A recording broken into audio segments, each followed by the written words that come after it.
And why did you give it to the trigger man? Why did you give it to the person who actually destroyed government documents? He also got immunity. What's up with that? Well, it depends on what kind of immunity he got, Martha. There are two kinds of immunity. There's use immunity and there's transactional immunity. And if the FBI and the Department of Justice gave this witness transactional immunity, it is tantamount to giving the trigger man immunity in a robbery case. And why did you give it to the trigger man? Why did you give it to the person who actually destroyed government documents? I was stunned when I read the New York Times article last night. And by the way, the same reporter who broke the article last night is the guy who broke the initial email story. So I'm inclined to believe it unless there's evidence to the contrary. But it looks like they gave immunity to the very person you would most want to prosecute, which is the person who destroyed official public records after there was a subpoena and after there was a preservation order.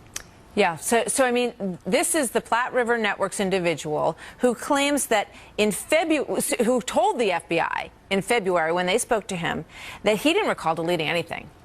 Then in May, he comes back, and we have a timeline we can put up on the screen on this. In May, he says, oh yeah, I did delete them. I did delete them. He says, in fact, I was told in 2014 that I should delete a whole bunch of stuff off of the server, the Clinton server, that we had, residency of, so to speak, and I forgot to do it. So then I went back and I deleted it all. And oops, it turns out that when I did delete it all, that was after there was a subpoena to retain everything.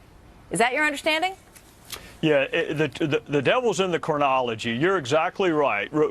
Keep in mind, the story broke about her email, and then there was a preservation order, and then there was a subpoena, and then there was her press conference, which has been thoroughly and totally debunked. All of it was demonstrably false.